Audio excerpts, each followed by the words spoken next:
Opa! Salve! Bruno Barcelos, Cristiano Pedra Quevedo. diretamente do Estúdio Tanto hoje. Primeiro podcast da minha vida. O meu também. Nunca vou esquecer. O meu também. Esse aqui é o podcast que a gente vai fazer pra depois contar num podcast que a gente foi convidado como foi o primeiro podcast. Muito bom. Vamos começar já a deixar um arquivo aí, né? Legal, né? De tudo um pouco. De tudo um pouco e de pouco um tudo. Começamos o nosso podcast. E a Ei, gente vinha coisa preparando há tempos, né? E com muita vontade, né, de fazer.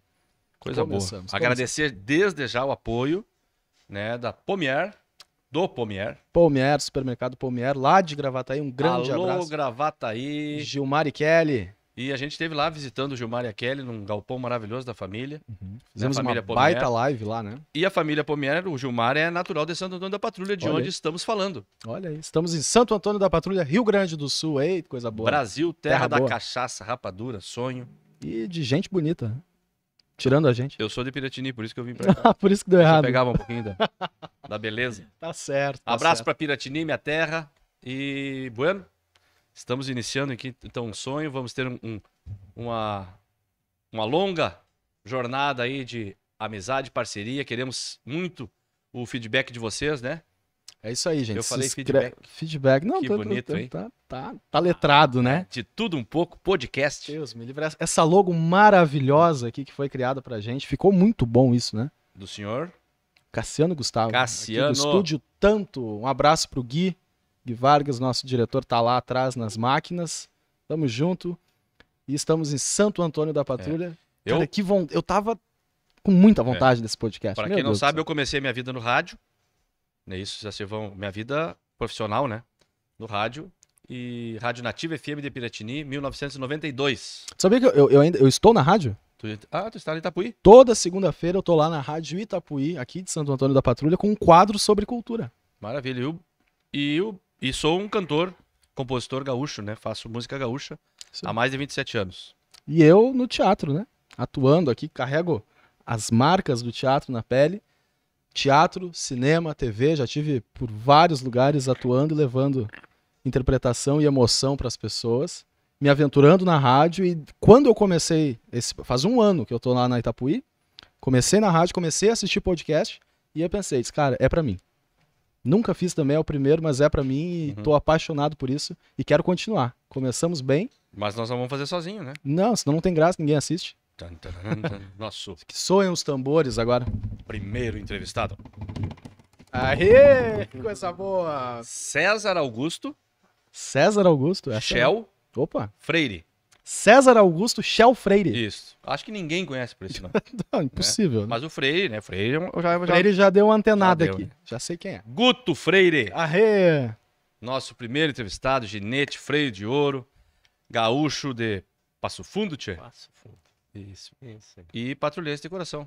Isso aí. Quantos anos de Santo Antônio da Patrulha? Agora vão vir pra cá 2009. São 12 anos de Santo Antônio da Patrulha. Santo Antônio da Patrulha. Já tem uma patrulhense. As duas são patrulhenses, né? Duas nasceram em Porto Alegre, né? Mas- Mas são patrulhenses. Vieram pra cá. Isso Luísa e Malu, beijo. E Manu.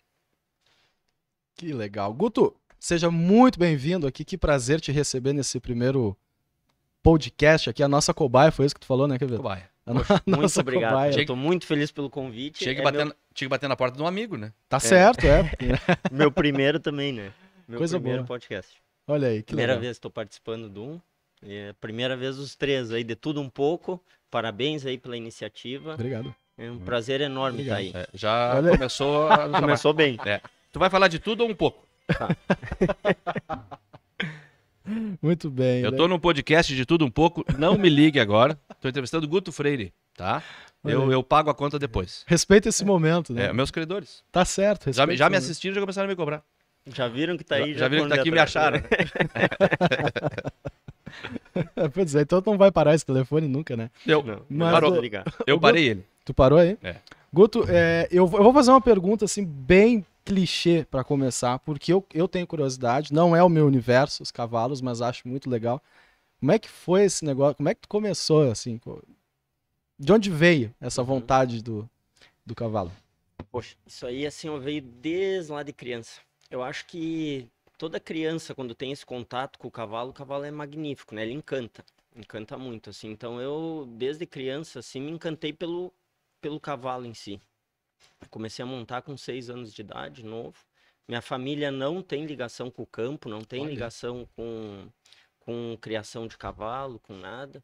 Meu pai era jogador de futebol. Porra. Minha família vem mais da cidade, assim mesmo. E acabou que com 6 anos meu pai gostava de cavalo, acabou adquirindo um cavalo, acabei tendo contato e a partir dali nunca mais quis deixar de ter esse contato com o cavalo. Nessa época nós morávamos em Florianópolis. Então meu primeiro contato com o cavalo foi em Florianópolis. E logo depois a gente teve que se mudar para Curitiba. Em Curitiba o pai não pôde levar os cavalos lá, não tinha onde deixar, vendeu o cavalo. E foi um ano bem difícil para mim, assim, ó, que eu tive muita saudade desse contato com o cavalo. E na época eu era novo, tinha 7 anos, até eu conseguir expressar isso, me explicar que era isso que estava faltando, custou bastante. E um ano depois, a gente acabou ficando um ano só em Curitiba, a gente voltou para o sul, foi para Caxias do Sul. E aí ali o pai sim conseguiu adquirir de novo uma égua. E eu comecei a ter contato de novo com os cavalos, né? Então ele sempre, desde lá com 5, 6 anos que eu me conheço por gente assim, eu gosto desse contato com o cavalo. Mas tu não deixa de ser um atleta, né? Teu pai é atleta, tu não deixa de ser um atleta. E tu não deixa de seguir o mesmo rumo da questão da disciplina, né? Eu, que te conheço e vejo o teu trabalho diariamente, é um atleta, é um disciplinado, e isso, talvez o atleta num grupo de 20, 30 jogadores, né, tem que se destacar, houve uma preleção e acaba tendo que se buscar no esforço físico, a própria autoestima, tudo mais, né? Tu é sozinho, é tu e o cavalo. Se Com torna certeza. mais difícil, né? Com certeza, não deixa de ser um atleta. Essa fase do atleta, assim, eu acho que já começou ali com 14, 15 anos, eu comecei a me dedicar a treinar cavalo, né? Então, com 8, 9 por aí, eu tive o contato com o cavalo, e seguindo, né, esse contato com o cavalo. E o pai até brinca, nessa época eu gostava de jogar futebol também, e treinava em umas escolinhas em Caxias do Sul. E aí ele brinca que um dia foi me assistir jogar e preferiu investir no cavalo e fez eu abandonar a bola. Ainda bem que ele fez isso, né? E acabou que em 94 eu assisti pela primeira vez uma final do Freio de Ouro, na Expo Inter. Então, a partir dali, assim, 9, 10, 11 anos, eu tinha o cavalo meio como um hobby, ia nos finais de semana montar, gostava de ter esse contato com o cavalo. Mas em 94, quando eu assisti pela primeira vez a final do Freio de Ouro, que é uma prova da raça crioula, me encantou muito, e ali eu decidi ser um atleta treinador de cavalos. Mas mudou assim a até página. ali os cavalos era o cavalo, era o animal, não era a raça crioula. Ou já te Em encantava mais? 93 começou a ser a raça crioula. Até 92 a gente tinha cavalos comuns. E em 93 a gente foi passar Natal, Ano Novo em Passo Fundo, que a minha família toda é de lá. E o pai entrou em contato com o Ronald Bertagnoli, criador de cavalos crioulos da Sementes Cabanha Butiá, de Passo Fundo. Aí ele acabou nos levando lá na cabanha e nos mostrou todo o universo assim do cavalo crioulo, nos mostrou tudo, as éguas, nos explicou como é que funcionava as provas, tudo, e nos convidou para ir assistir a final do Freio de Ouro. E o Marcelão já era? E o Marcelo montava, o Marcelo, filho do Ronald, montava. Na época, isso foi 92 para 93, no final do ano de 92 para 93, aí que o pai quis adquirir cavalo crioulo, então ele falou que só vendia em remate, e o remate ia ser em outubro de 93. E ele nos convidou para antes disso, na Expo Inter de 93, que é final de agosto, assistir a final do freio. E a gente foi assistir a final do freio em 93, que o Marcelo ia competir com o BT Butiá, e a gente acabou indo no segundo final de semana da Expo Inter. E o freio de ouro acontece sempre no primeiro, né? E até uma história engraçada, porque na época a gente não conhecia nada, a final do freio na Expo Inter, a gente vai lá, no segundo final de semana já tinha ido o freio de ouro. E o Marcelo tinha ficado em terceiro, freio de bronze. Aí sim, em outubro nós vamos num remate lá na Butiá, o pai adquire os primeiros animais da raça crioula, aí eu começo a montar os animais e em julho de 94 eu passo minhas férias de inverno do colégio na cabanha Butiá em Passo Fundo, com o Marcelo Bertagnoli. O Marcelo treinando para competir de novo a final do freio em agosto de 94. Lá tu ganha um apelido.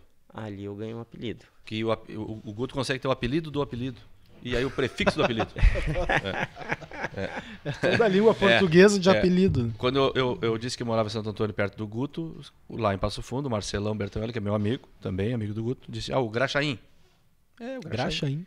Ficou Graxaim. E agora eu chego lá e os caras perguntam, e aí o Graxa? Então ele tem o Guto, Graxaim e Graxa. Isso aí. Mas por quê? De onde que vem esse Bom, aí já é uma longa já história. é outra Aí história. é uma longa No próximo podcast. Vamos fazer um Poxa outro vida. podcast. Mas é uma história bem legal e acabou pegando esse apelido. Eu vou chegar lá na história do porquê que acabou pegando esse apelido. Mas acabaram me dando esse apelido lá dentro da cabanha. Era só lá na cabanha que me chamavam assim. Sabe o que é Graxaim? Os funcionários lá da cabanha. Não. Não? Não é um bicho? Tomara. Não sei. Mas vamos ver o... Eu tô curioso agora. E aí em 94 ali a gente acaba indo pra final do freio.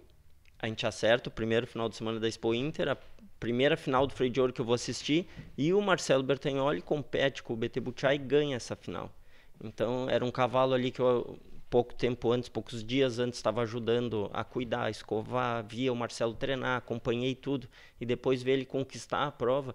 E para quem assiste a prova do freio de ouro, ela é muito emocionante, assim, ela realmente ela emociona e tu acaba vibrando, assim, em cada momento da prova. É uma prova longa que começa já na quarta-feira, vai todo final de semana de prova. E o Marcelo ganhando, não sei se aquilo também ajudou, assim, para eu ter aquele contato com ele, mas eu acabei botando como um sonho da minha vida, persegui esse sonho, tentar conquistar o freio de ouro. A partir dali eu digo que eu virei um atleta treinador de cavalos, porque ali eu comecei a me dedicar a treinar cavalos para competir no freio de ouro. Determinado, né? Isso com 13 anos, na época, para 14. Aí eu passei assim, ó, de manhã, a partir desse dia de manhã eu ia para aula, de tarde eu ia treinar. De manhã eu ia para aula, de tarde eu ia treinar. Final de semana eu queria era ficar treinando. Aproveitava para treinar sábado e domingo, de manhã e de tarde. Quando tinha viagens, tinha qualquer coisa, eu gostava de ficar para treinar os cavalos. E aí, sim, eu comecei a competir em 96, com 15 anos ali, e vou indo nas primeiras competições. Em 98, consegui credenciar a primeira vez um cavalo para a final do freio, né? E aí começa a entrar um pouquinho a história, a minha história, daí em 99 eu entro na faculdade. Até então eu morava em Caxias, 99 eu passo a morar em Passo Fundo para estudar medicina veterinária. Primeira semana de aula de medicina veterinária, uma sexta-feira, introdução à medicina veterinária. Nós vamos ir lá na Cabanha Butiá para ter uma aula de mostrar lá. Eles criavam também gado de leite, sulfoque, né, ovinos e cavalo crioulo. Então lá vai ser a aula. E aí cai eu com todos os colegas lá na Cabanha Butiá e um funcionário lá me vê.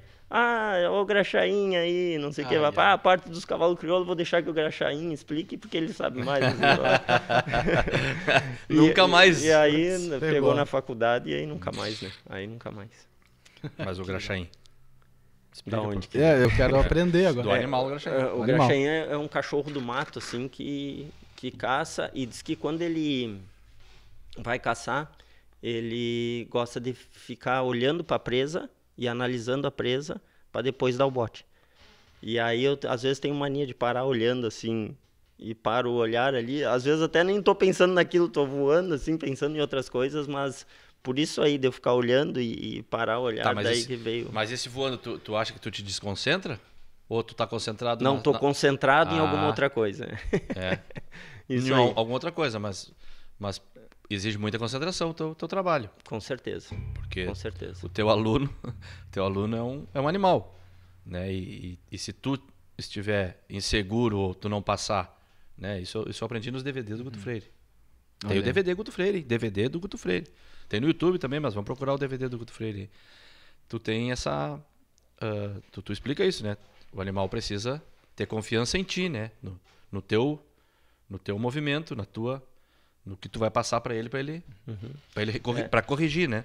Essa parte do treinamento de cavalo assim é muito interessante, porque envolve muita coisa, né? É porque é um processo, né? É um processo e exige muito a confiança entre o cavalo e o cavaleiro. Tu precisa transmitir muito essa confiança para ele. Tu não pode ser nem tão autoritário, assim, de querer exigir que eles façam as coisas à força, porque ele vai ficar com medo de ti e vai acabar não fazendo. E também tu não pode ser submisso no momento que eles fazem as coisas por conta.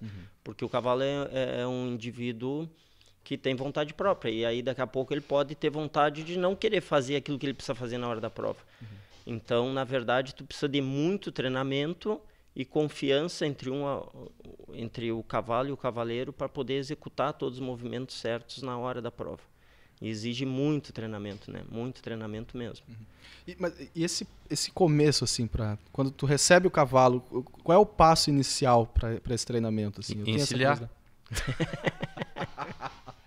Não, levar ele até o lugar lá para encilhar, né? A primeira coisa. Sabe, hoje a grande maioria dos animais que eu recebo já são animais domados, né? Então se trata... Já vem encilhado. Já vem encilhado. Já vem manso, assim, tudo, e já vem sabendo virar para os lados, para uma doma básica, assim, pelo menos. E aí a primeira coisa que eu gosto de fazer é conhecer um pouco o cavalo. Conhecer para saber o temperamento dele, se ele é um cavalo agitado, se é manso, se é dócil, se foi bem domado, se é sujeito, se ele tem habilidade nos movimentos laterais, o que é a pior coisa que ele não sabe fazer, assim, o que é a pior coisa que ele faz, o que é a melhor. Tento conhecer um pouco a característica desse cavalo para ver aonde que eu vou começar a trabalhar ele, que maneira que eu vou começar a trabalhar ele, e até para poder passar para o proprietário quanto tempo que eu vou demorar, de repente, para sair com ele, né? Não é tão exato assim tu dizer quanto tempo de treinamento vai demorar para o cavalo assimilar tudo e estar pronto para sair, mas a gente precisa pelo menos dar um norte assim para o proprietário para dizer, não, daqui 4, 5 meses eu vou conseguir sair com ele, daqui 1 ano, ou talvez vai demorar 2 anos. Pode demorar esse tempo todo? Pode demorar 1 ano até de treinamento. Caramba. A grande maioria fica 1 ano treinando para daí competir. A grande maioria, sim. E tem algum momento que tu sente assim, tipo, tá pronto, já deu? Tem. Tu sente. Lógico que nesse meio tempo, assim, eles vão sempre... eles vão evoluindo e tu consegue sentir onde está o limite dele. É muito difícil tu conhecer o limite do teu cavalo. Sim. Mas, às vezes, conforme vai indo, tu vai treinando e tu vai saber onde chegou no limite dele. E aí tu passar esse limite também é ruim, porque daí começa a andar para trás o treinamento. Ele começa a querer não fazer porque está sendo exigido demais, e aí ele não vai querer fazer o movimento que a gente precisa na hora da prova, que é giro, esbarro, paleteada, mangueira. Todos os movimentos, assim, se a gente começa a exigir mais do que ele pode nos dar, ele começa a querer se defender para não fazer. Entendi. Então a gente chega num ponto assim que a gente tem que tirar um pouquinho o pé do acelerador do treinamento dele, cuidar mais do condicionamento físico dele e para poder levar ele na prova naquele auge dele. Cada cavalo tem um limite diferente. Cada um tem, e acaba saindo os campeões, aqueles cavalos que aguentam mais, que são melhores, que vão num limite mais alto. E aí esse limite demora um pouco para a gente conhecer, porque eu não tenho como já em 3, 4, 5 meses de treinamento chegar no limite dele. E aí isso vai indo com o tempo.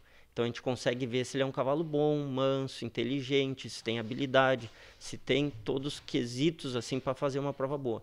E aí o campeão ele vai se sobressaindo durante o ano, durante esse treinamento, ele acaba se sobressaindo e virando campeão. Pode falar. E a evolução do ginete, Guto Freire, aí veio a primeira prova. Pois é, eu acho muito bonito assim falar da evolução, porque eu considero assim isso muito importante. Eu acho que esse amadurecimento e esse aprendizado durante as provas assim é muito importante. Eu considero um ginete que teve assim eu tive bastante amadurecimento das provas. Acho que é mais complicado quando tu tem assim, consegue um cavalo bom tudo e vai pro auge muito rápido, tu acaba não tendo esse amadurecimento. E quando eu comecei em 96, minhas 3 primeiras provas foram horríveis. Horríveis. Mas tu julga horrível porque tu estava mal, o teu cavalo não estava preparado ou o conjunto mesmo? O conjunto não inteiro funcionou? de tudo. Eu não estava preparado, meu cavalo não era tão bom e era a primeira prova. Então, tinha vários fatores assim. E acho que o conjunto de tudo, né? Então, essas 3 primeiras provas assim foi um aprendizado enorme, porque foi bem aquilo de ver assim, ó, é isso que tu quer mesmo? Tu vai seguir nisso? Eu tomei 3 pauladas. E era isso que eu queria mesmo, eu ia seguir. E ali eu segui treinando cada vez mais para tentar melhorar. E em 98, com outro animal, não com esse primeiro que eu estava competindo, a primeira égua que eu competi se chamava Agroteiro 319, uma gateada. E aí acabei trocando de cavalo, comecei a competir com o Chimango do HV, um cavalo tostado. que era filho do nobre Nedoe Sandra, um baita cavalo. O pai tinha adquirido ele ali de São Francisco de Paula. Olha só, é um cavalo da pelagem tostada, que não é... E não Deixa é tão comum eu só fazer assim. um parênteses aqui, o nosso diretor tá pedindo pra gente falar mais reto no microfone, senão depois ele me xinga lá. Aí. Tá, tranquilo. Aí. E aí esse Depois- cavalo... Ajeita que depois tu vai cantar uma, né, antes de ir embora. E aí ficou difícil. Aí judiou. E esse cavalo foi muito importante, assim, porque esse cavalo era um cavalo muito bom, me ensinou muito, e acabou que nas 2 primeiras provas, a gente adquiriu ele em julho, em outubro eu saí pra prova com ele, com 3 meses, assim. Então, questão de amadurecimento até disso, de treinar cavalo, tudo, eu não tinha nada, né? E como ele era um cavalo muito bem domado, tudo, ele acabou executando bem a prova. Em outubro ali, acabei indo pra prova, pá. Daí a gente entra assim em vários ensinamentos que teve dentro da prova, que se eu começar a falar, nós vamos ter que fazer mais uns 5 podcasts aí para falar. Por favor. E acabou que esse cavalo eu credenciei pela primeira vez. Então isso em 98. Depois na terceira prova que eu fui com ele. As 2 primeiras não consegui, na terceira consegui. Em Santa Vitória do Palmar. Janeiro de 98. Eu gravo bem essa data porque para mim foi muito importante assim ter credenciado pela primeira vez. O que acontece na final do freio? Nós temos a final do freio. Para chegar na final do freio, tu tem que passar uma classificatória. Para poder participar dessa classificatória, tu tem que passar da credenciadora. Então eu tinha passado a primeira fase, que é a credenciadora. Aí eu tinha que passar de uma classificatória para ir para a final. No fim eu não consegui passar da segunda fase, que era a classificatória que acontecia durante o ano. Fui conseguir pela primeira vez em 2002. Então eu tive 98 credenciando, 99 credenciei, 2000, 2001. Esses 4 anos aí eu tive credenciando eles sem participar da final.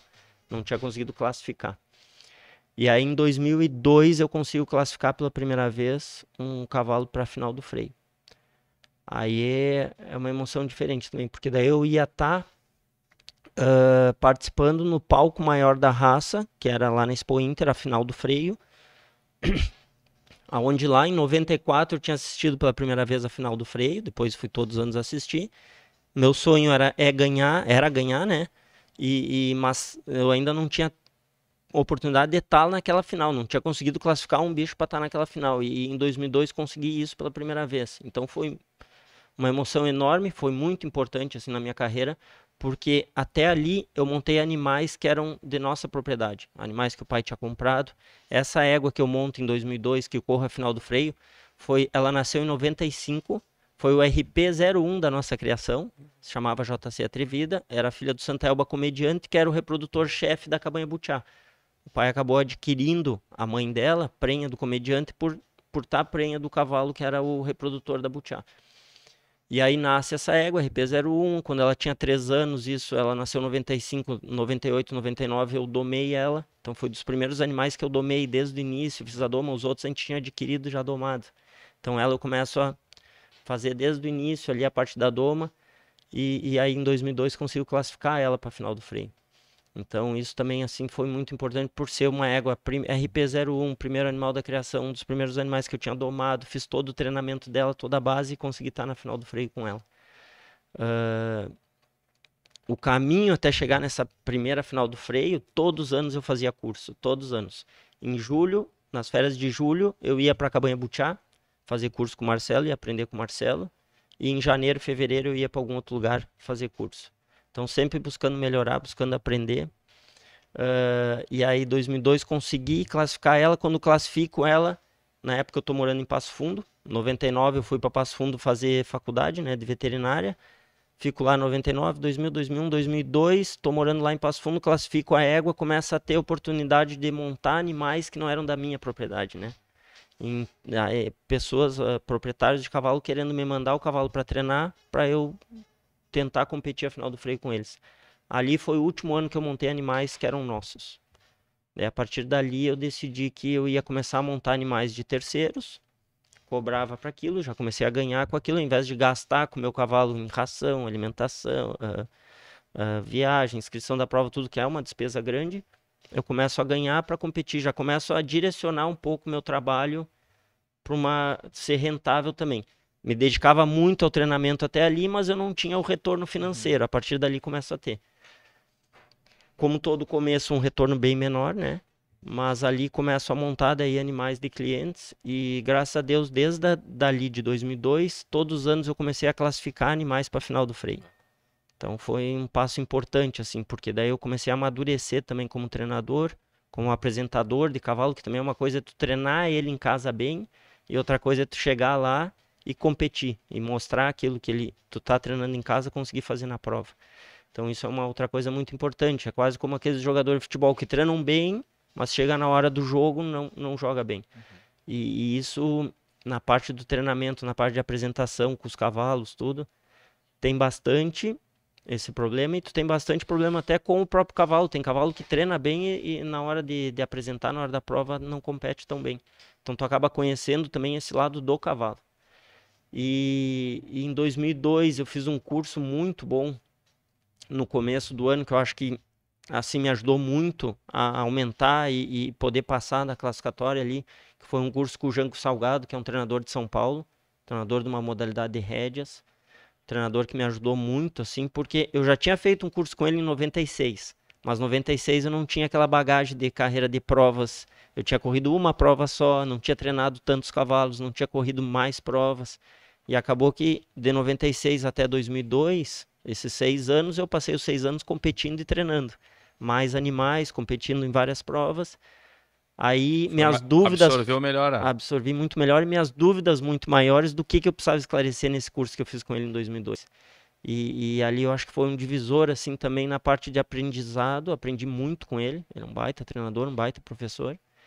E acabei conseguindo naquele ano classificar, então, a primeira vez para a final e ali embalou todas as finais. Dentro da final do Freio de Ouro, a gente tem o domingo do Freio de Ouro, que acaba selecionando só na época 10, 12, hoje são 16 melhores animais que vão para o domingo. Que é o grande dia. Que é a grande final. Entendi. Então ele vem selecionando desde quarta, quinta, sexta, sábado, domingo, sábado as provas. Hoje são 48 animais que chegam na final. Desses 48, 16 passam para o domingo para fazer a grande final.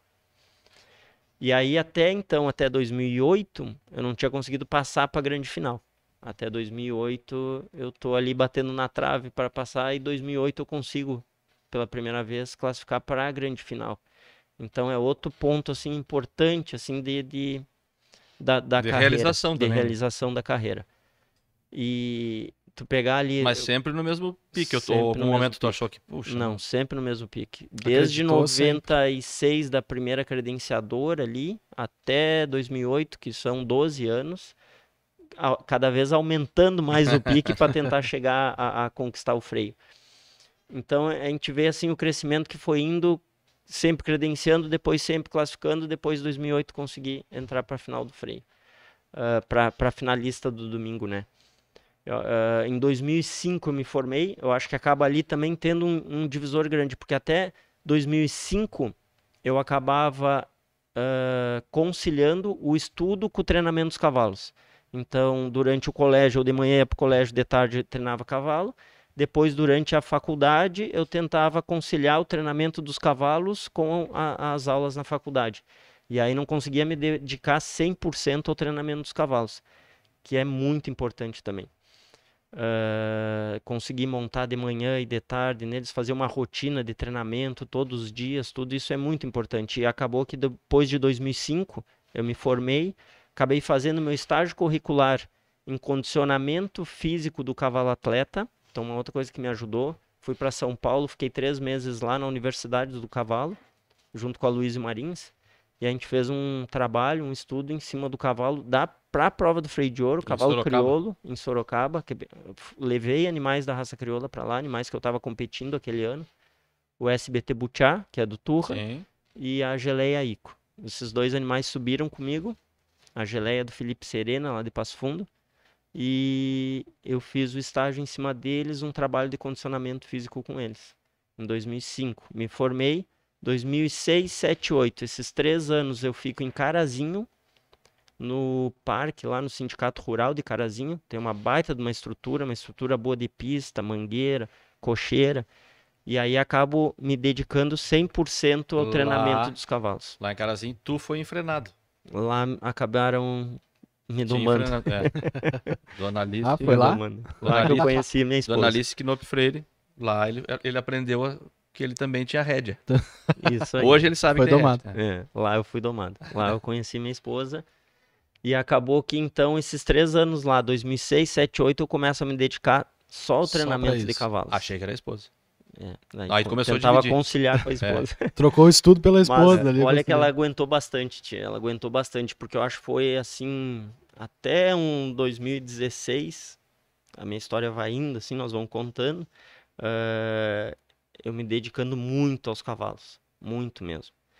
De quase faltar a formatura dela, nesse meio tempo teve formatura dela, e a formatura foi uns 15 dias antes da final do freio. Eu lembro que eu tava na dúvida se eu ia pra formatura ou se eu não ia, porque eu tinha que me dedicar pro treinamento. Eu saí no dia da formatura, daqui de tardezinha, fui pra formatura, no outro dia de manhã voltei. Sim, mas aí passa esses 3 anos de Carazinho e Eu tava já nessa época da formatura, eu tava em Santo Antônio. já estava aqui.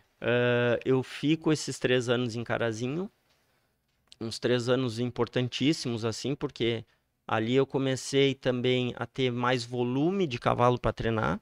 Até então, até 2005, durante a faculdade, eu treinava uns 5 cavalos, assim, por ano.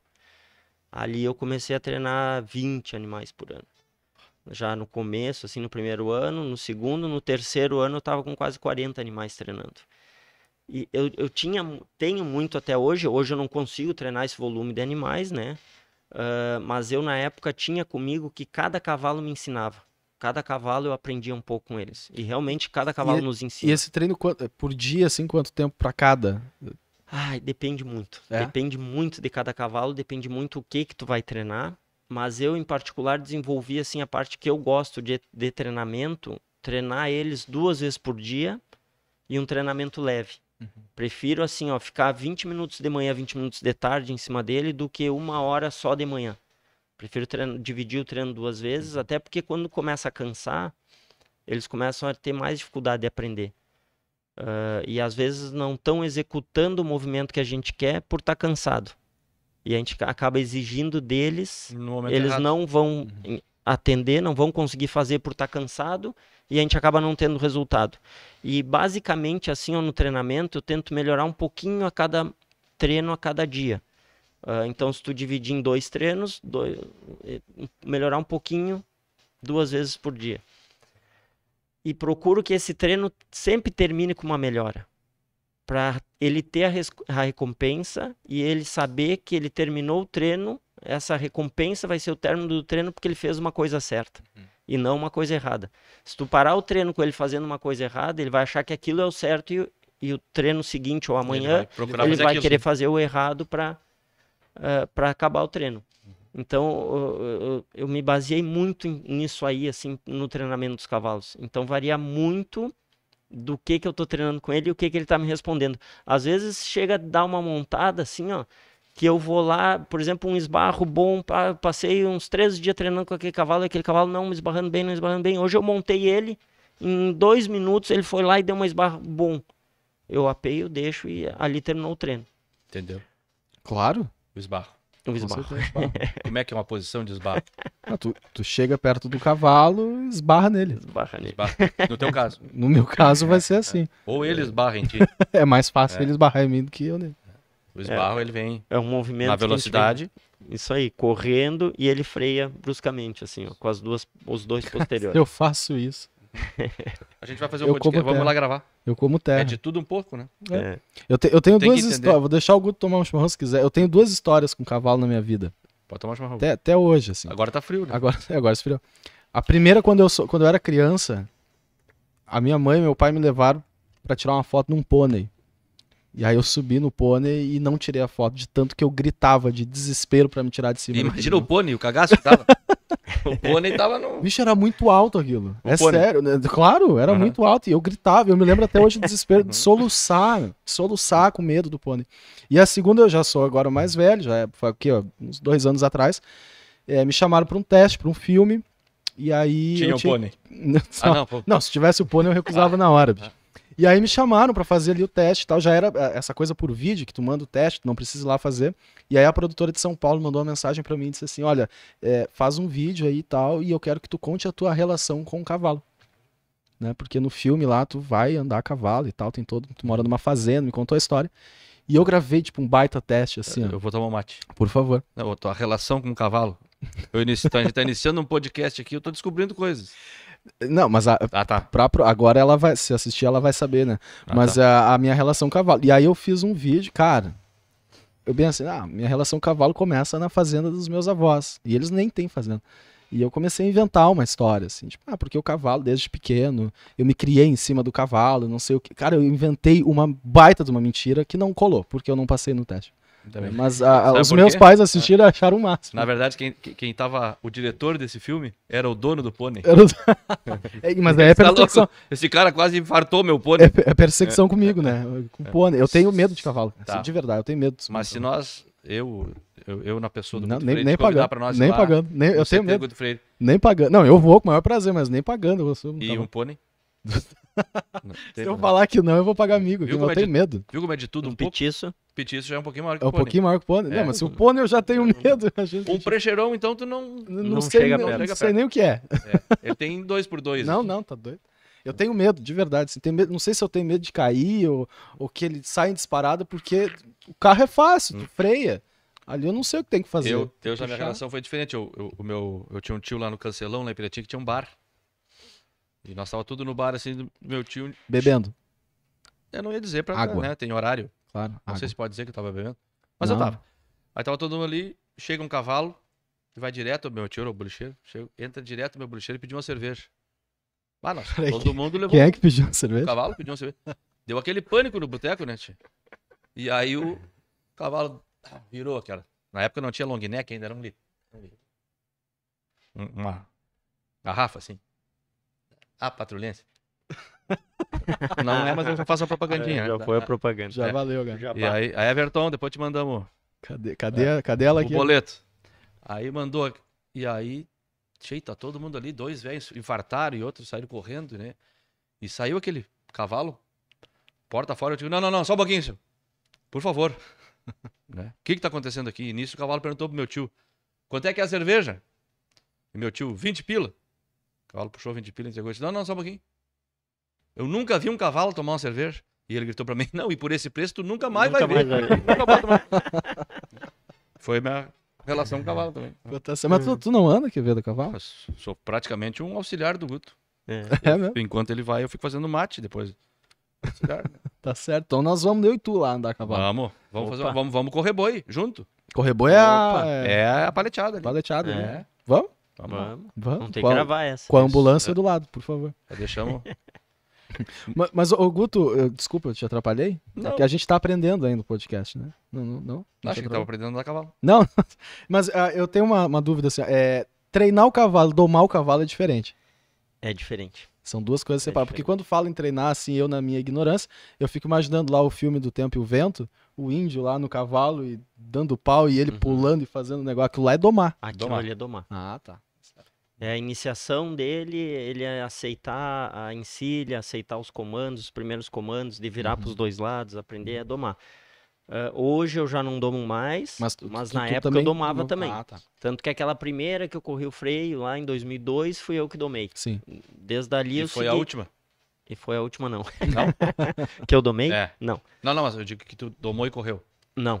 Não? Não, porque eu segui daí domando Sim. durante esses anos, durante os anos da faculdade. sabendo. Sei tudo de Guto. Claro. Com certeza. Durante os anos da faculdade eu segui domando. A última que eu domei e corri o freio, teve 2 éguas no mesmo ano. 2000 e nessa época, 2003, 2004, eu domei elas. Elas estavam com 3 anos. Normalmente com 2 anos e meio a gente começa a parte da doma. Eles vão competir com 5 anos. Então a gente parte aí 1 ano de doma. Vamos dizer que a gente pegou com 3 anos ele para domar. Ele ficou 1 ano de doma até os 4, dos 4 até os 5 anos, a parte do treinamento. E aí essas 2 éguas foi meio junto. Uma égua era minha mesmo, chamava Butiatimbaúva, filha do Olodum, e o Sendeiro Misamores, uma égua tordilha do Jader Pessim. Na época o Jader morava em Erechim, era perto de Passo Fundo, ele mandou para eu domar ali em Passo Fundo. E aí depois, essas éguas eu acabei competindo com elas em 2008, por ali, 2007, 2008, eu corri a final do freio com elas.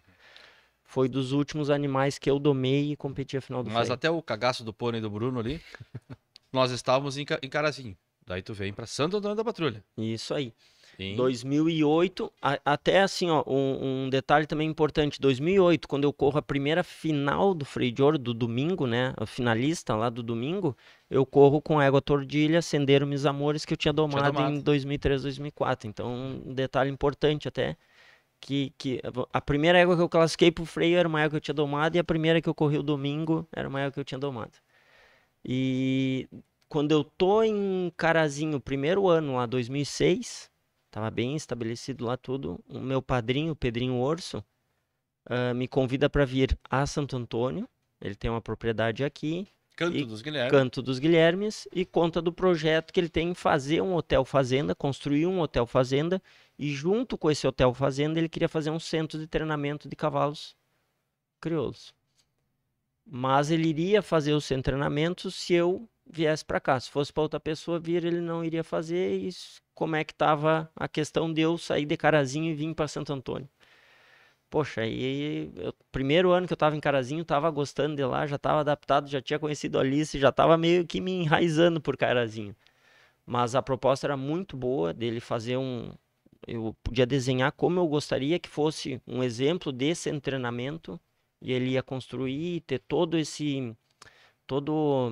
a questão do hotel junto, hotel fazenda, tudo, o projeto em si todo que englobava era muito bom. Que hoje é o Estribo Hotel Estância. Hotel Estância, que fica em frente do CT Guto aí. Freire. E aí acabou que em 2009 ele ficou pronto, o CT, e eu acabei vindo para Santo Antônio da Patrulha. Ficou pronto antes do hotel ou não? Antes do hotel. Ali daí em 2009, quando eu me mudei, que eu venho para Santo Antônio da Patrulha, no Canto dos Guilhermes, aí eu moro lá de 2009 a 2016. Nesse período, esses 7 anos que eu tô ali, eles ficam construindo o hotel. Em 2017 ficou pronto o hotel. Daí inaugurou o hotel. E o primeiro freio veio? 2011. Mas aí de 2008 a 2011, várias vezes foi pro domingo. Todas as vezes indo pro domingo. Ali várias vezes. Sempre na final. É o outro detalhe importante, assim, que daí 2008 eu consigo ir pela primeira vez na finalista lá do domingo. 2009 vou. 2010 eu fiquei em 4º lugar, que hoje seria freio de alpaca. A partir de 2017, por aí, se intitulou o 4º lugar freio de alpaca. Na época não, só tinha até o 3º. Fico em 4º lugar com a Joaquina da Bezinha, uma égua gateada. Eu estava competindo pela primeira vez com ela. E aí um outro detalhe importante assim do ano de 2010, um ano legal, que foi... Eu acabei batendo o recorde do número de animais que o mesmo ginete leva para a final do Freio de Ouro. Levei 12 animais em 2010. Então ali no CT eu comecei a ter, que nem eu comentei lá em Carazinho, cheguei a ter 30, 40 animais treinando. Ali eu reduzi um pouco, tinha 24 animais treinando. Esses 24 eu competia com eles, e aí desses 12 classificaram para a final do freio. E aí, quando tu tá competindo durante o ano, ali as credenciadoras, classificatórias, todas as competições que tu vai, tu acaba ganhando uma pontuação. Com cada cavalo que tu vai, tu ganha uma pontuação na credenciadora, na classificatória, na final do freio. E no final do ciclo, na Expo Inter, na grande final, o ginete que somou o maior número de pontos, que teve maior pontuação durante o ano, acaba sendo o ginete do ano. E aí, em 2010, eu conquisto pela primeira vez o ginete do ano. Então, eu acabei levando 12 animais, que foi um recorde de animais pelo mesmo ginete naquele ano. E ginete do ano de 2010 e 4º lugar no freio. E aí, em 2011, sim, vem a conquista maior aí do sonho, que é a conquista do freio de ouro. Acabo ganhando o freio de ouro, acabo ganhando o ginete do ano novamente, ficando em 4º lugar com o balaqueiro do Nonoai. Filho do SBT. Filho do SBT Custódio, que eu tinha competido já em 2007 com ele. Então uma história bacana também assim com ele, porque envolve tudo lá desde o Turra, que foi um dos primeiros que mandou o cavalo para treinar em 2003. Quando eu paro de treinar animais meus lá e começo a treinar animais terceiros, ele foi um dos primeiros a me mandar animal. E aí vem um filho dele e eu acabo conquistando o freio. Em 2011 o 4º lugar, em 2012 o freio de ouro com o balaqueiro do Nonoai. filho do Custódio, então o freio também... Eu considero assim, ó, todos os freios são especiais. Todos eles têm uma história bacana por trás, tudo. O 2011, sem dúvida nenhuma, por ser o primeiro, né?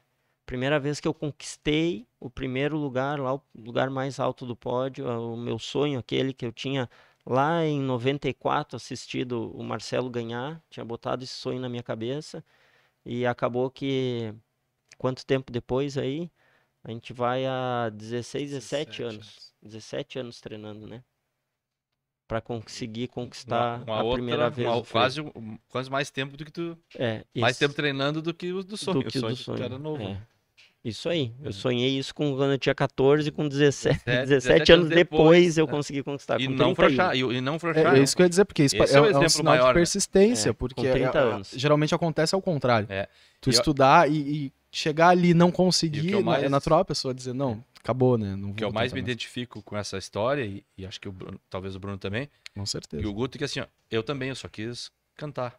Tudo que eu fiz paralelo e hoje ainda faço, é só porque eu já realizei meu sonho. Meu sonho era cantar, meu sonho era subir no palco de um festival, também ganhar o festival, ou ser o melhor intérprete, né? E de lá pra cá foram várias vezes, graças a Deus, graças também a persistência, o trabalho e tudo mais, a evolução que talvez eu busquei, e ainda tenho muito a aprender, mas eu realizei lá. Eu tinha um disco. Eu comecei em 92, 94 ali a fortalecer esse sonho. Em 95 eu tinha um disco, né? Tive uma parceria maravilhosa da Rádio Nativa FM da de Piratini, onde eu comecei, como eu falei no início do programa, de me patrocinar esse disco, porque eu não tinha condições de fazer.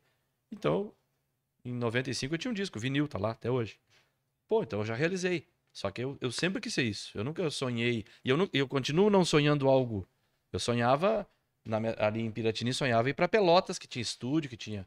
Depois de Pelotas, eu sonhava conhecer o estado, morar em Porto Alegre. Eu nunca sonhei de Piratini ir para Nova York. Entendeu? Sempre foi passo a passo. Passo a passo. E seguir. E aí, muitas vezes, a gente na adolescência, todos os amigos vão para festa, todos os amigos vão para as férias, alguma coisa de um jeito. E eu, meu violãozinho, né, ali, autodidata, ainda não aprendi. Tô ali me virando, né, pra fazer a minha música, que eu queria fazer a minha música, queria fazer a minha música também. Eu cantei muitas músicas, canto muitas músicas de muita gente, mas eu queria fazer a minha música, eu queria deixar algo, né, como diz o Pedrinho Orso, né, teu padrinho, meu amigo, um abração pra ele também, não fazer peso na terra só, né, fazer alguma coisa. Fazer alguma coisa.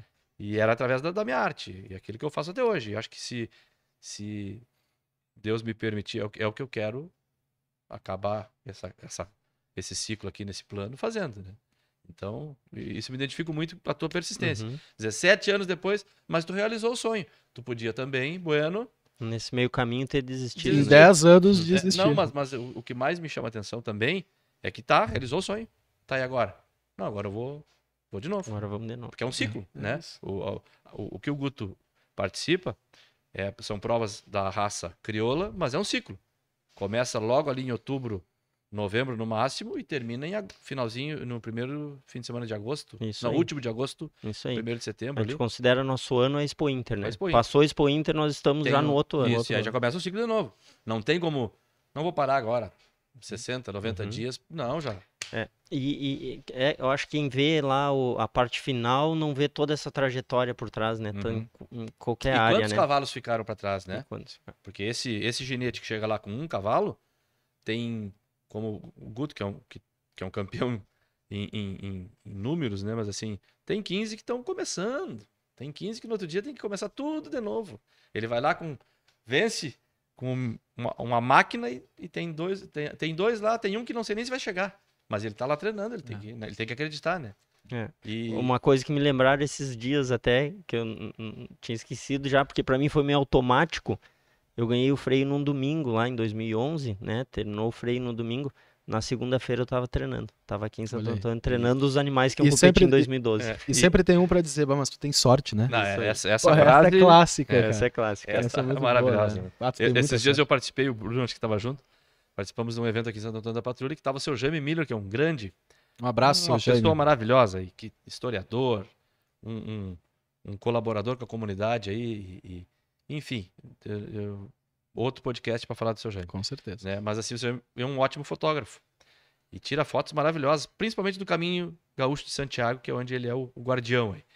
E ele, comentando, né? Termina, né? Temos aqui o Guilherme Vargas, que é um baita fotógrafo. Mostra a foto para alguém e os caras dizem, tua máquina é boa, né? Então tu dá a máquina, porque vê se ele vai tirar aquela foto, né? Sabe que nessa trajetória tem bastante, assim, ó, e até porque tem a questão do cavalo, né? O teu cavalo é bom, né? Bom. Quando vai bem, o cavalo é bom, quando vai mal, o ginete é ruim. A gente tem mais ou menos isso. Mas aí foram quantos freios já, então? Sabe que assim, ó, foram 4 freios de ouro. 4 ouro, um prata, um bronze e seria 5 alpacas. E 7 vezes ginete do ano. Então foi ginete do ano 2010. Perdi nas contas já. 7 vezes ginete do ano 2010, 11, 12, 14, 16, 18 e 19. Olha. Nos últimos 10 anos ali, 7 vezes ginete do ano. Mas falando assim isso do cavalo... E inédito também, uma premiação que foi com o mesmo cavalo 2 vezes, né? O mesmo cavalo 2 vezes. Primeiro cavalo a ganhar 2 vezes o freio de ouro foi o JA Libertador, que eu competi com ele em 2018. Em quantas provas, quantos freios de ouro tinha até ali em 2018? Poxa, começou em 82. Aí. 82, né? 82, te lembra? Lembro de vidas passadas. 30 e tantas edições. Então, pela primeira vez um cavalo 2 vezes. Nossa. Né? Pra te ver como não é fácil. Não é fácil. Mas tu tem sorte, hein? E aí cavalo de sorte. Como que cavalo essa é esse? Questão cavalo do cavalo ser bom, assim, tem várias coisas que eu acho que me ajudaram durante esse caminho, lógico, assim, a primeira delas é nunca ter desistido, né? Se nesses 17 anos eu tivesse desistido, não ia ter conseguido conquistar a primeira vez ali o freio. Mas teve coisas importantes, assim, ó, que nem em 98, 99, eu competi ainda com o chimango do HV, aquele tostado, credenciei ele em 98, credenciei em 99, não consegui classificar, e aí comecei a dar culpa no cavalo. E a gente vendeu o cavalo. Nessa época ainda eram os animais da nossa propriedade. O pai vendeu ele. O cara que comprou levou para um treinador que na época era dos tops, assim, que tinha ganho freio, tudo, Carlos Quadros, ali de Guaíba. E o Carlos vai lá e classifica o cavalo pro freio. Aquilo foi a melhor coisa que me aconteceu. Porque mas aí quando tu diz a melhor coisa que te aconteceu, tu já tinha maturidade para entender que foi a melhor coisa que te aconteceu? Ou tu ali tu diz... Ou veio ali a maturidade? Não, veio ali, tinha. Tinha porque eu vi que eu tava dando culpa no cavalo e na verdade não era o cavalo, era eu. Porque mudou o ginete foi lá e classificou. A partir dali, eu falei que nunca mais ia botar a culpa no cavalo. Ia ver aonde eu tava errando e tentar tirar o máximo de cada cavalo. Que cada cavalo que saísse da minha mão e fosse para outro treinador, ele teria que ter andado melhor comigo. Eu teria que ter conseguido tirar o máximo daquele cavalo. Lógico que pode, às vezes, o cavalo se adaptar melhor com outros treinadores, mas eu queria me adaptar a cada cavalo. Cada cavalo é um indivíduo diferente, cada um a gente treina de uma maneira diferente, e eu me adaptar a ele seria a melhor forma assim, de eu conseguir um resultado na prova. E tentar tirar o máximo daquele cavalo. A partir dali eu comecei a focar mais nisso e não dar culpa no cavalo. Acho que é muito fácil tu sair de uma prova e dar culpa no cavalo, no gado, porque a gente tem mais esse fator assim do gado dentro da prova, ou no jurado que está ali te julgando, que a prova trata de um julgamento subjetivo, o jurado dá a nota. É muito fácil tu sair, mas o jurado não me deu nota. Mas o gado não me ajudou. Mas o cavalo fez não sei o quê. E o melhor que a gente tem é olhar o que a gente podia ter treinado melhor, ter feito diferente durante o aquecimento, durante a prova, durante o treinamento, durante o ano, para ter tido um resultado melhor. Indiferente se tu ficou em segundo, terceiro, quarto, em primeiro, até o que eu podia ter feito diferente para ir melhor, para ter um resultado melhor. E com esses números todos hoje, eu sei que tu quer concluir, mas com esses números todos hoje, qual é o sonho ainda? Conquistar de novo o freio de ouro, né? Com certeza, com certeza. Tu sabe que a sensação é tão boa de tu conquistar ali aquele sonho, assim. Eu conquistei lá pela primeira vez o sonho, papá. A segunda eu consegui aproveitar muito mais aquele momento em si, porque eu tinha muito mais consciência do que estava acontecendo. A primeira deve ter sido um turbilhão de emoções, né? Um filme. E acabou caindo a ficha assim depois. Tu acaba ficando meio... O que aconteceu, né? E com certeza, aí mais provas virão e a gente tem que tentar conquistar de novo. E tem assim, ó, durante esse caminho, então, isso foi muito importante. Eu acho que esse acontecimento assim foi muito importante. E, como eu falei antes, eu sempre quis trabalhar com muitos animais, porque eu acho que a gente aprende com cada um deles. Cada cavalo me ensinou alguma coisa diferente e sempre quis competir muito. Todo final de semana eu estava em prova. Teve eu gosto de ler assim livros sobre cavalos e uma vez eu li uma frase que dizia assim, ó: na arte equestre, tudo que se sabe nada é, comparado ao que se resta aprender. E isso... Dá pra desenhar? Dá. Pegou aí, Gui? Eu vou assistir o podcast duas pra vezes. pegar a pra frase. pegar a frase. Lindo, demais. Na arte equestre, tudo que se sabe nada é, comparado ao que se resta aprender. Eu li aquilo e comecei a sempre querer aprender e aprender mais. De vida. De vida, exatamente. E em cada prova eu buscava aprender e eu gostava de estar competindo porque cada prova me ensinava, cada cavalo que eu treinava me ensinava, e cada vez que eu entrava em pista eu aprendia alguma coisa que acontecia dentro daquela prova.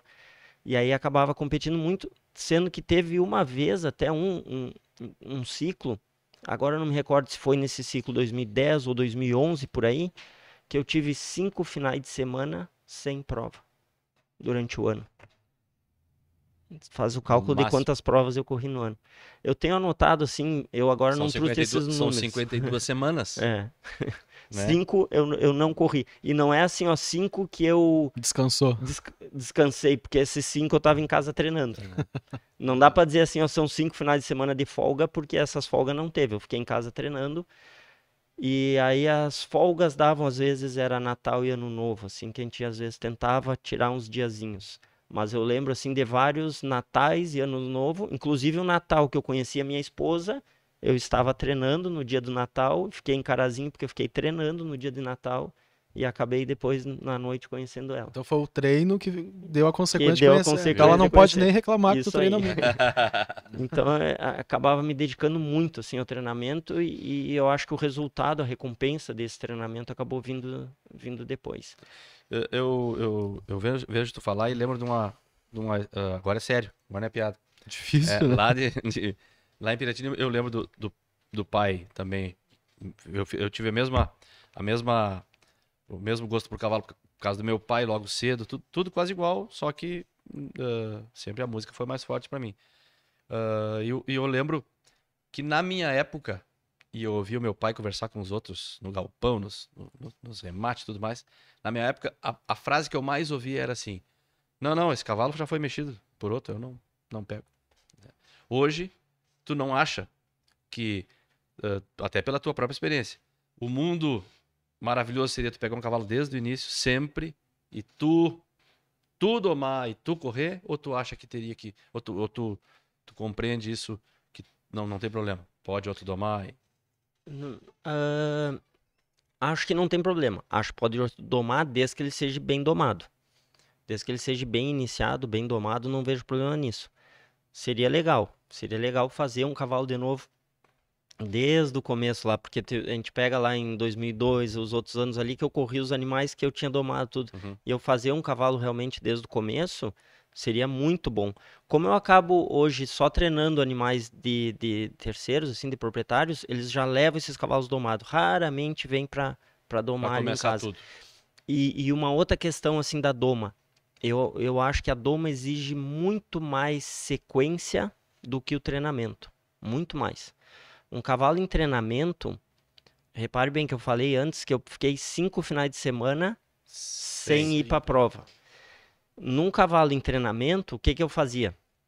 Treinava ele segunda de manhã e de tarde, terça de manhã e de tarde, quarta de manhã e de tarde, quinta ia para a prova. De quinta a domingo, quinta, sexta, sábado, domingo, os animais que ficavam em casa, que são animais já domados, que estavam treinando, ficavam fazendo a parte de condicionamento físico. Então fica toda a equipe que ajuda, tudo, ficava montando eles, fazendo a parte de condicionamento físico até domingo. Tu volta segunda, esse cavalo, ele normalmente ele segue normal. Normalmente eu digo porque às vezes tem algum cavalo ou outro, às vezes até ficam melhor, porque ele dá uma aliviada na cabeça, dá uma refrescada, e outros acabam ficando esquecendo alguma coisa. Mas tu consegue recuperar ele ali segunda, terça, quarta de novo para treinar, quinta sair para prova de novo. Num cavalo de doma, se tu montar nele segunda, terça e quarta, quinta, sexta, sábado, domingo, tu só fizer condicionamento, na segunda-feira ele esqueceu tudo. Ele não tem ainda aquela consistência de treinamento, tudo que um cavalo já domado tem. E digo coisas básicas, de virar para o lado, de parar, de tudo. O cavalo de doma precisa ter sequência de todo dia, né? Então, quando a gente acaba saindo muito para a prova, para a competição, tu acaba não conseguindo dar sequência para esse cavalo de doma. E ali que parou um pouquinho também a parte da doma, que eu comecei a não domar mais e mais treinar. E aí os guris que trabalham comigo, tem a equipe toda e tem o rapaz que doma, esse sim dá sequência. Aí o que acaba? Às vezes eu dou umas montadas para ver como é que tá, mas ele que segue fazendo a parte da doma, que ele consegue dar uma sequência maior. Mas é de tudo um pouco o programa, ó, de tudo um pouco. Já falamos bastante de cavalo, Guto Freire, né? E tem um patrocínio de tudo um pouco. Temos o patrocínio de tudo um pouco, porque de tudo um pouco só acontece graças ao nosso super patrocinador do Paumier, no mercado lá de Gravataí. Um abraço, Gilmar e a Kelly, né, que proporcionaram e proporcionam a gente estar aqui falando de tudo um pouco, né? Também agradecer o pessoal da agência, né? O pessoal da agência lá, o Agnaldo, o Marcos, toda a galera que fez esse meio de campo, o Estúdio Tanto, sempre com maestria do Gui e a Anne. Estamos começando esse podcast hoje, o Guto Freire, mas nos acompanhem, tem o Instagram lá. Vai lá pro Instagram de tudo um pouco, _podcast. De tudo um pouco, _podcast. Podcast, já tá seguindo lá? Tomara. Tô. Tá bom, né? Tá bom. E temos no canal no YouTube também, né? Pra assistir lá, assistam a gente de tudo um pouco no YouTube, podcast. É só entrar que vai estar lá as postagens. Também siga Bruno Barcelos. Sabe quando eu falo Bruno Barcelos, eu me lembro, não é do teu tempo, eu acho do Barbosa. Não é do meu tempo, mas eu sei. Marcelo. Como é que é? Marcelo. Não, faz pra câmera isso. Marcelo. Guto Freire. Eu vou perder meu posto de ator aqui ligeirinho. Atormentado. Tá, né? Me sigam lá, gente. Vou fazer uma merchan agora, né? No Instagram.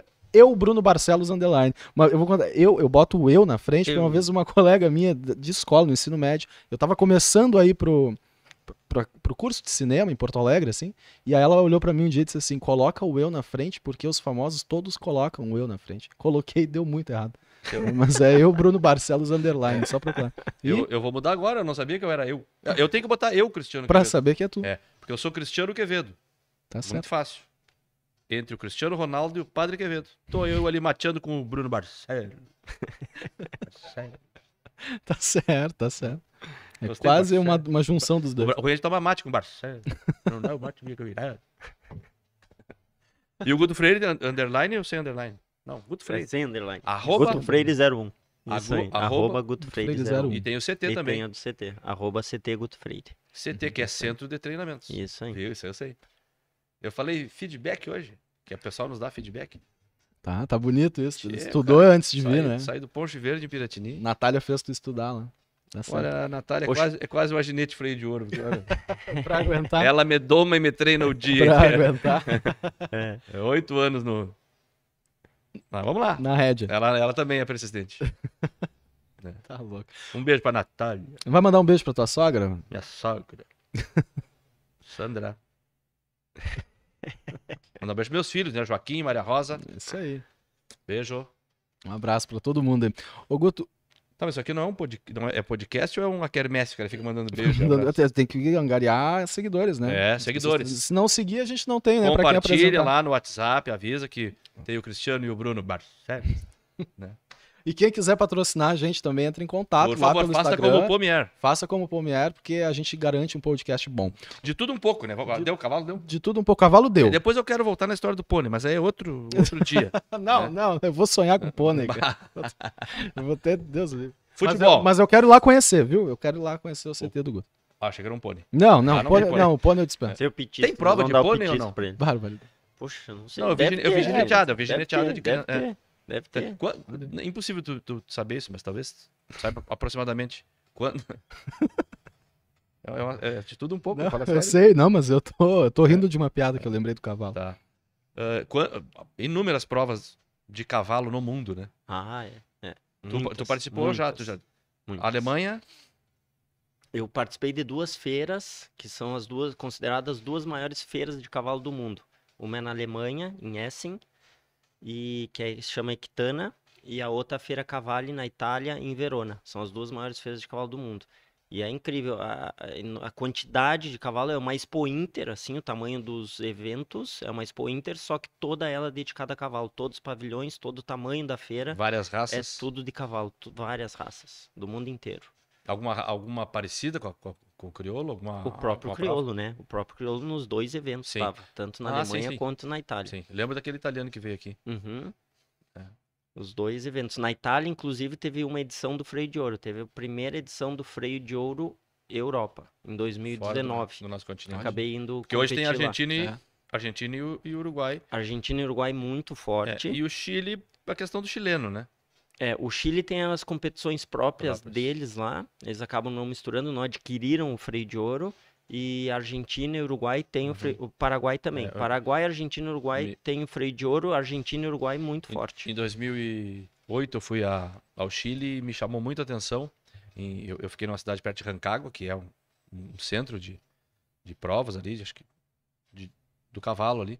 Me chamou a atenção que a televisão aberta da cidade, lá de onde eu estava, um determinado horário, assim, tipo 2 da tarde, prova e prova. De cavalos, assim, muita... O rodeio chileno. Isso. Só perde pro futebol, né? De audiência. Não sei. Nossa. Não sei se De audiência, eu ainda vou fazer uma pesquisa e o pessoal que trabalha com estatística aí, por favor, me ajude. No Rio Grande do Sul, e acho que um pouquinho de Santa Catarina ainda, mas no Rio Grande do Sul, eu tenho quase certeza que o tiro de laço envolve mais gente que o futebol. Tenho quase certeza. Porque os 2 grandes estádios da capital, por exemplo, cabem no máximo 40 mil pessoas, 50 mil pessoas, né? Por aí. Nós temos 497 municípios. Hoje, em Santo Antônio da Patrulha, essa hora, duvido que não tenha 4 ou 5 canchas aí de laço com mais de 10. Né? Então, imagina, o Rodeio da Vacaria é uma metrópole, não é uma cidade de lona, é uma metrópole. E olha, talvez também dos 8, 10 anos pra cá, até veterano, o pessoal atirando muita corda aí. Eu troco os boi de brete só, mas eu tento. Mas troco de um brete pro outro. Não consigo paletear e não consigo laçar, então é uma prova. Eu tô criando uma nova prova. Troque o boi de brete. Tá, mas vamos lá, estuda um pouco aí. Futebol? Gosta pouco? Tá pra cair ou não? Gosto. Não tô pra cair. Filho de um atleta, sobrinho de um grande atleta, os 2 meus grandes amigos, Zé Freire e Luiz Freire, 2 amigão aí, né? Filho de 2 atletas, futebol, a vida. Teu pai foi jogador, é isso? Foi jogador. Meu pai legal. e meu tio. O pai diz que o bom era ele e o meu tio que levou a fama. Mas o meu tio jogava super bem, jogou em vários clubes aí. Tem bastante vídeo até dele. Eu adoro acompanhar futebol, né? Sempre que posso eu assisto, adoro acompanhar. E tem vários vídeos dele, até o gol mais bonito do Campeonato Brasileiro de 84, se eu não me engano, ele jogava no Coritiba, foi dele Olha só. contra o Flamengo no Maracanã. 80 aí? 84. Botar no da YouTube. turma do Zico lá, de 84, contra o essa Zico, galera contra o aí? Zico, Olha aí. contra o Zico. E jogou no Brasil de Pelotas, che. Opa, mas então tá. Chavantão. Isso aí. Cara, E jogou no Grêmio. Jogou no Grêmio. Jogou no Meu Grêmio. pai também jogou na dupla Grenal. Mas jogou no Inter também. Vamos falar de futebol, vamos É, de tudo um pouco, né? Eu, como gremista, vamos mudar de Vamos assunto. mudar de Vamos mudar a prosa. Mas vamos confirmar, Colorado então? Colorado. Poxa, Você é colorado? eu não, tá doido. Ah, tá. Eu quero Vamos cair os dois, não. Vamos cair nós dois juntos. Sabe aqui, que né? até eu me considero assim um colorado meio fajuta, sabe? Ah, é? Porque eu sou, antes de tudo, gaúcho. Gosto, Aí eu sou assim, ó. Grenal, eu sou colorado, torço pro Inter. Mas joga Grêmio e Corinthians, Grêmio e São Paulo, Grêmio, aí eu acabo bate, mas- torcendo pro Grêmio, tio. Eu não sei como é que pode. Não, eu também, a minha esposa colorada, lá na família a sogra e a esposa colorada. Então tem que torcer pro Inter, né? Às vezes. Eu também, a esposa é gremista, a sogra é gremista, o pai é gremista, tudo gremista, meu cunhado é gremista. O gauchão não tem, né? O gauchão Não, nós gauchão perdemos, aí daí não é, tem. daí é gauchão colorado. é isso faca. E aí. pra mim é o campeonato que eu mais gosto, não vou mentir. Mais charmoso, né? Tia, não tem. O gauchão é... E aí tu vai ali em Caxias, assiste, tu vai ali em Pelotas, assiste, aqui em Porto Alegre, é os times ali da comunidade, né? Então, E tu sabe que eu fui um pouco influenciado pela conquista de 2006. Eu sou um torcedor recente colorado.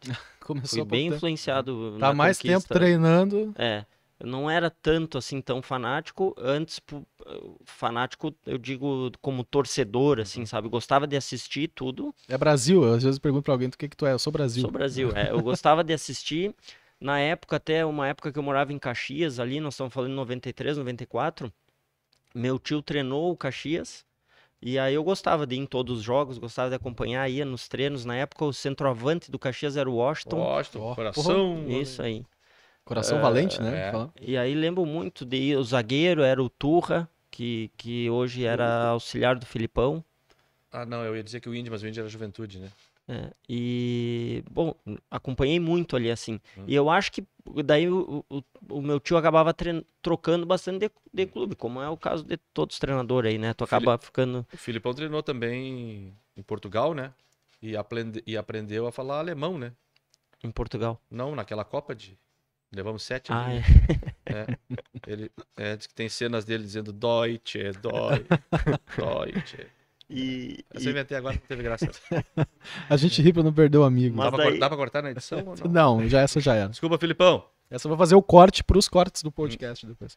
Mas aí acabou que eu também não tive assim um clube que eu torcia sempre, porque daí ele treinava o Caxias, eu torcia pro Caxias, depois ele foi treinar o Lajadense, eu torcia pro Lajadense, foi treinar o Guarani de Venâncio Aires, eu torcia pro Guarani de Venâncio Aires, e assim foi indo. E acabou que nessa época eu acho que ele estava treinando lá na Arábia. Ele foi uma época treinar lá para a Arábia, lá eu não acompanhava tanto futebol, na época também não tinha a internet que nem tem hoje, que tu acaba vendo os resultados dos jogos de lá, né? E acabou que eu tava morando em Carazinho e um dos meus amigos de lá, que influenciou também bastante, assim, na parte de treinamento, de criação, de competição, tudo, que era o Hugo Mariani, da Cabanha Aureliano. Ele que acabou conseguindo, assim, que eu fosse pro sindicato rural, lá pro Parque de Carazinho, tudo, ele era colorado. E aí acabou me levando para ir assistir o jogo do Colorado, e vamos assistir jogo do Colorado e a final da Libertadores, e pá, e foi no ano do Mundial, e o Inter foi campeão mundial, e aí virei colorado.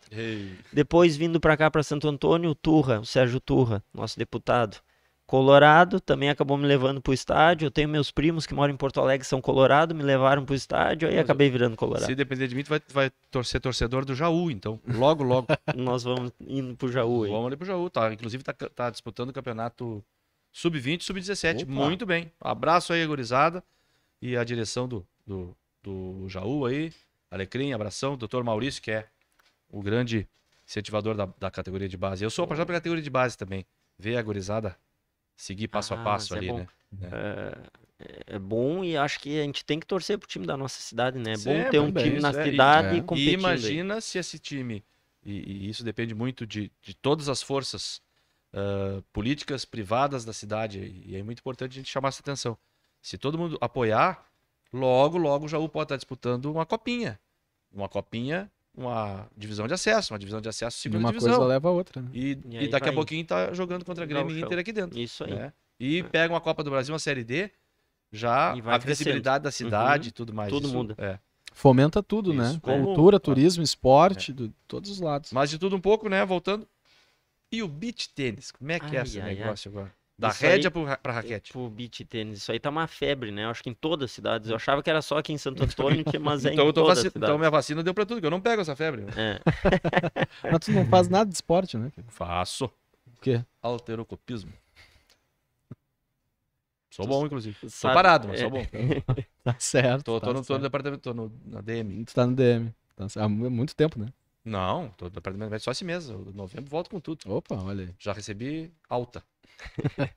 Eu Mas gosto tu muito de joga esporte. beach tennis? Jogo. Olha aí. Não, tu gosta de Não todo bem, esporte. né? Eu gosto de tudo quanto é esporte. Pratico tudo quanto é esporte.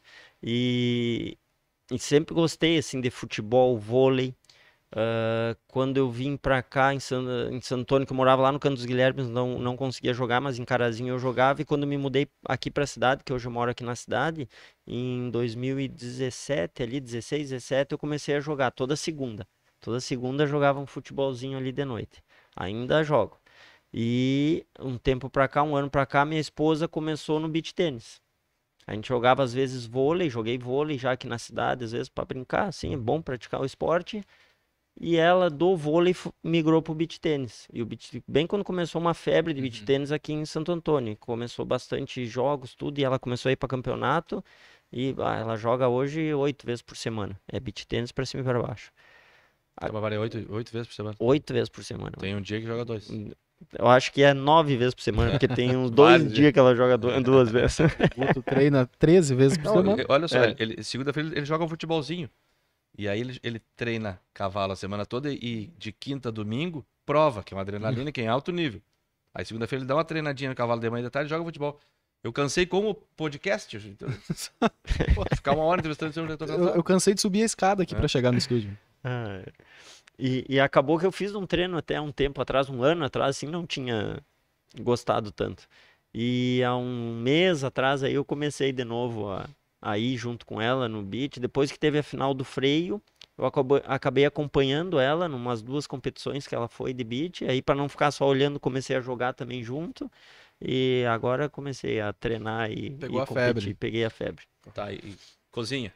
Cozinha ou não cozinha? Olha a sintonia, eu ia dizer agora, né? Okay. Eu ia falar sobre isso agora. Cozinha. É um pouco de tudo mesmo. De tudo, né? Um pouco. De tudo um pouco. Eu na cozinha é o bem um pouco, não é de tudo, é um pouco. Música. Mas o churrasco mesmo, na cozinha é churrasco e uma água quente. Churrasco. Churrasco eu sou... Mas, Guto, pra manter esse nível assim de treino e o futebolzinho ali, a alimentação é regrada ou não? Tem que regrar. Tem que regrar. Eu, às vezes, me descuido. Muita salada. Mas tem que cuidar. Eu até aproveitar e dizer pra pessoa, eu também, se não me cuidar, emagreço. Verdade? Se eu não me cuidar, olha, eu sou muito viu. É regrado, né? Tu tá regrado. Tá aí música, como é que é a música Tem que nesse estar corpo meio aí? regrado porque o peso depende bastante também, né, no treinamento do cavalo. Tchê, a música, ele quer chegar na música. Ele tá enrolando aqui, mas ele... Eu tô enrolando, mas ele quer a música. Eles não querem falar de música. Tá ouvindo aí no fonezinho? Música. Oi, música. Teste, som. A música é o teu chão, né, Cristiano? Não, eu chamo, mas eu quero saber do teu. Sou bem eclético. Bem eclético. Adoro música gaúcha. Fã do Cristiano Quevedo. Pagou o podcast. Tá feito. Deu, podemos terminar, pessoal. Foi muito bom. Fã. Conseguimos encontrar um na cidade. E o Barcelos. Eu escuto de vez em quando. Mas bem eclético. E tu sabe que no meu carro eu gosto de escutar quando eu tô dirigindo a gaúcha. Adoro a gaúcha, por notícia. Eu também. Gosto muito de notícia, principalmente de futebol, tudo daí. Quando eu tô no carro, normalmente é gaúcha. Tá, mas o eclético, assim, o eclético tem um leque. Funk, sertanejo, Poxa, o eclético internacional. vai de tudo mesmo, de tudo. Raça Negra. Esses tempos, eu não sei direito, assim, qual é as Nem músicas sabe e o que os tu escuta. cantores, eu não sei. Bota Quem tá eclético cantando, quem tá... gosto da Shakira. Opa! Também, não sei se Revelação, é a revelação. música, Ele gosta de futebol e da Shakira. Ô, Piquet. Acorda, Piquet. Tá dormindo aí na zaga. Fui num show dela. Primeira vez que eu fui na arena do Grêmio foi num show da Shakira. Vamos, vai no show do Beira Rio, porque foi fazer lá. Olha aí. Não devia. Se eu soubesse, não tinha deixado. A minha esposa eu conheci numa festa de pagode, uma pagodeira. Então Raça tu Negra. imagina, nós estamos indo da gaúcha pra uma Shakira, pra um pagode. É bem eclético mesmo. Vida bem eclética. Quando eu tô dirigindo à noite, que começa a me dar sono, eu tô sozinho no carro, Cristiano eu boto Quevedo. Não, daí eu boto uma sonzeira, esses, como é que chama essas, que é uns tuk-tuk aí, pra acordar mesmo. Internacional, discoteca. Isso aí. Discoteca. Um batistaca, pra acordar mesmo, pra tentar despertar e não dar sono na viagem. Tá bom. Guto, eu acho que é difícil a gente não falar sobre isso, né? E a pandemia na tua vida? Travou muita coisa? Freou muita coisa?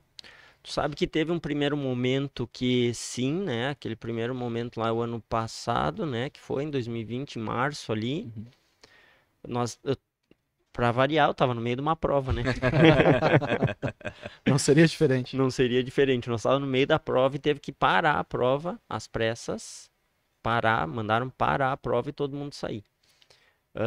Era em Rio Grande a prova. E aí ali, aqueles 2 meses primeiros ali, primeiro mês ali, primeiros 2 meses, foi um pouco... A gente se assustou e o pessoal se assustou por não saber como é que seria dali para frente. Se as nossas provas iam continuar, se o ciclo ia continuar. Então nós estávamos em março, nós ainda tinha toda a fase de classificatórias e não se sabia nada o que ia acontecer. E aí eu vivo treinando cavalos. Aí os proprietários que tinham os cavalos treinando também não sabiam o que seria tanto da parte comercial deles, da onde vinha o dinheiro deles, e o que eles faziam com os animais deles que estavam ali treinando, se ia ter competição ou não. Porque se não tivesse competição, não teria por que eles seguirem ali treinando, né? Então foi esses primeiros 60 dias assim um pouquinho complicado, mas graças a Deus todos os animais seguiram ali, teve na verdade assim 10%, nem isso, uns 3, 4 cavalos, a gente trabalha com 24 cavalos aí, uns 3, 4 que acabaram saindo pelos proprietários ficar um pouco inseguro do que ia ser do futuro, com receio. Mas logo depois ali, 60 dias, voltou às provas com todo o protocolo de distanciamento social, todos cuidados, mas o calendário nosso voltou, refizeram o calendário. As provas, em vez de ter a final na Expo Inter, foi mais adiante, né, mais pro fim do ano, e acabou voltando não vida normal, lógico, que até hoje a gente não tá, né? Sim. Mas com todos os cuidados acabou se tendo continuação assim do ciclo das provas, então voltou tendo animais para treinar, tudo. E a gente seguiu a vida. Que bacana. Guto, a tua história, fazendo assim uma comparação rápida com a arte, né? De persistência, assim, me lembra muito um grupo que eu acompanho muito de teatro, o Grupo Galpão, lá de Minas Gerais. Eu falo bastante deles, né? E é um dos melhores grupos de teatro do Brasil. O único grupo a ir para o Teatro do Shakespeare na Inglaterra e apresentar uma peça em português lá. Os caras, assim, sensacionais. 48 anos de estrada. E essa história de tu levar ali 17 anos, né, para conquistar o teu sonho. Uma vez numa palestra com esse grupo Galpão, foi perguntado para eles assim, a gente tem um grupo de teatro aqui e a gente já está há 2 anos juntos e ainda não foi, né, assim, qual é o segredo de vocês? E aí o diretor do Galpão olhou e disse assim, esse é o problema, vocês já não estão há 2 anos, vocês só estão há 2 anos ali juntos, né? Então é uma estrada, assim, né? É um grande ídolo que eu tenho, que eu sempre fui muito fã profissional e depois tive um pouquinho de proximidade, fiquei mais fã ainda, que é o Humberto Gessinger, do Engenheiros do Havaí. E no palco nós completávamos 10 anos de Buenas e Me Espalhe, que é um grupo que eu tenho tenho junto com a Shanna Miller, o Ângelo Franco e o Erlon Pericles, e ele falou, os primeiros 10 anos, agora que vai começar a melhorar. Né? E eu, mas... Sério? e é verdade, acho que o tempo é o senhor de tudo, né? Para mim, resolve tudo. E nesse emaranhado de insegurança, incerteza e de dor que trouxe a pandemia e de tantas perdas, né? Não tem quem não perdeu alguém próximo ou familiar, enfim. A gente fica sem palavras, né? Quando não tem que tu...